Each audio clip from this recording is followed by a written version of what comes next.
Good evening, everyone. My name is Pratibha, and I'm here to present today my presentation on the subject Strategic Human Capital Management. And my topic is Improving Business Performance Through Strategic HRM. Content slide. How HR impacts on organizational performance. Second topic is how HRM strategies make an impact. Third topic is how strategic HRM concepts impact on practice. improving business through Improving business performance through strategic HRM. Strategic HRM is basically all about improving business performance through people, organizational in all structure, whether private, public, or voluntary, have to be business like and in the sense that they are in the business of effectively and efficiently achieving their purpose, whether this is to make profit, deliver a public service, or undertake charitable functions. The major concerns of strategic HRM are to meet the business needs of the organization and the individual and collective needs of the people employed in it. How HR impacts an organizational performance. In Table 6.1, there are some research outcomes in which there is a link between HR and organizational performance. These are the research. First research was in 1992 and 1994 by Arthur.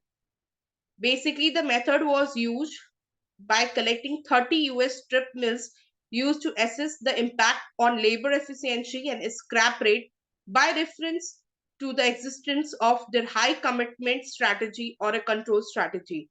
The outcomes were that the firms with a high commitment strategy had significantly higher levels of both productivity and quality than those with a control strategy.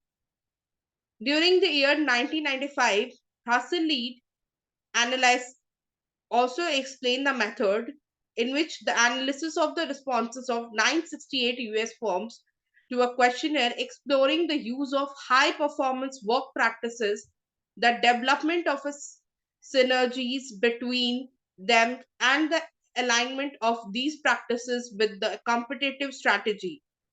And the outcomes was that the productivity is influenced by employee motivation, financial performance is influenced by employed skills, motivation, and organizational structure.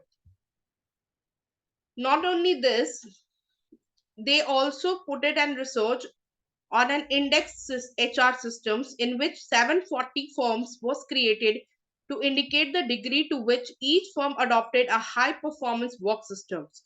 And the outcomes was that firms with high values on the index had economically and statistically higher levels of performance. Now Becker et al. Their method was basically the outcomes of a number of research projects were analyzed to assess the strategic impact on shareholder value of high performance work systems. The outcomes was the performance was high and it also made an impact as long as they are embedded in the management infrastructure. Patterson et al. Research in 1997. This research examined the link between business performance and organizational culture and the use of numbers of HR practices. Their outcomes was that the HR practices explained the significant variation in profitability and productivity of the company in which 19% and 18% respectively. Two HR practices were particularly significant. The one is the acquisition and the development of employee skill, and the second one is job design, including flexibility, responsibility, variety, and the use of formal teams. Sixth slide. It also shows that in the during the year 1998, the Thomson research, which shows a study of the impact of high performance work practices such as team working, appraisal, job rotation, broad banded grade structures, and sharing of business information in 623 UK aerospace establishment. Basically, this method shows how a team work how people get appraisal, how rotation effect, how broad branded grade structures and the sharing of business information impact. Their outcomes was that the number of HR practices and the proportion of the workforce covered appeared to be key differentiating factors between more and more less successful firms. During the year 1998, the Workplace Employee Relations Survey, as analyzed by Guest in 2008, in which an analysis of the survey which sampled some 2,000 workplaces and obtained the views of 28,000 employees. The outcome was that a strong association exists between HRM and both employees' attitude and workplace performance. The Future of Good Work Survey.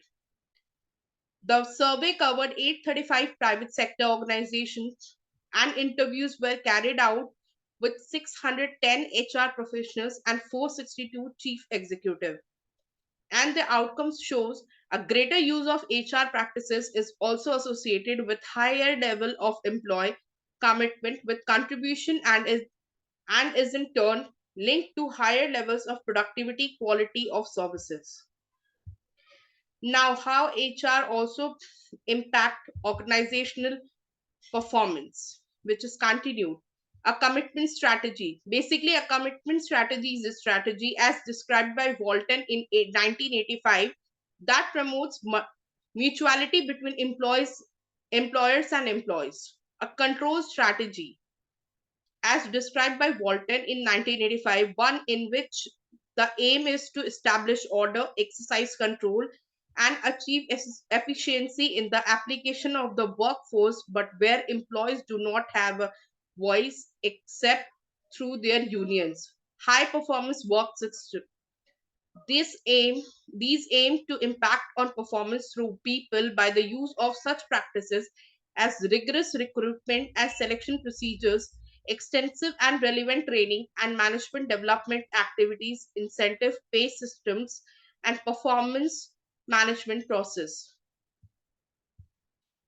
How HRM strategies make an impact.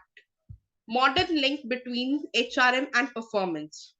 So basically, as it shows, started with the business strategy, then comes to HR strategy, then it goes with HR practices, HR effectiveness, then both combine each other and makes HR outcomes, which shows employee competence, commitment, and flexibility. This also shows the quality of goods and services, productivity, and the final performance. This is the model of the link between HRM and performance throughout the organization. This is the strategic HRM, how strategic HRM works. So basically, this in this diagram, it shows that the ability and skill, motivation and incentive, opportunity to participate. First one is the coming. First one is the recruitment selection, then pay satisfaction, work work life balance, job challenges, team working, training and development, performance appraisal, career opportunity, job security, involvement, communication, and so on. Now come to how strategic HRM concepts impact on practice. As it shows that HR practices area, attracting, developing, and retaining high quality people. It also and how it impacts matches people to the strategic and operational needs of the organization, provides the acquisition, development, and retention of talented employees who can deliver superior performance, productivity, flexibility, innovation, and high levels of personal customer service, and who fit the culture and strategic requirements of the organization. Second one is talent management, in which wins war for talent by ensuring that the talented and well motivated people required by the organization to meet present and future needs are available. Third one is working environment, core values, leadership, work life balance, managing diversity, secure employment, which shows develops the big idea Purcell 2003, that is a clear vision and a set of integrated values, makes the organization a great place to work. Job and work design provides individual with stimulating and interesting work and gives them the autonomy to and flexibility to perform their jobs well, enhances job satisfaction and flexibility, which encourages high performance and productivity. In the learning and development area, it also enlarges the skill base and develop the levels of a competence around in the workforce.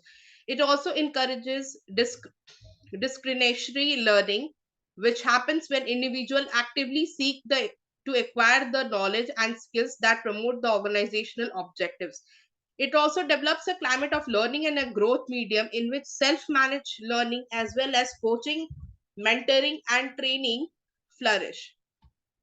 Managing knowledge and intellectual capital focuses on both organizational and individual learning and on providing learning opportunities and opportunities to share knowledge in a systematic way ensures that vital stocks of knowledge are retained and deals with improving and flow of knowledge, information, and learning with the organization, increasing motivation, commitment, and role engagement. It also helps people encourages to identify themselves and act upon the core values of the organization and willingly to contribute in the achievement of organizational goals. Developed also a climate of cooperation and trust, clarifying the psychological contract. High performance management develops a performance culture that encourages high performance in such as areas as productivity, quality, levels of customer service, growth, profits, and ultimately the delivery of increased shareholder value. Empowers employees to exhibit the discriminatory behaviors most likely associated with higher business performance, such as risk taking, innovation, knowledge sharing, and establishing trust between managers and subordinates. The reward management. This develops motivation, commitment, job engagement, and discriminatory behavior by valuing and rewarding people in accordance with their contribution in the company. Thank you.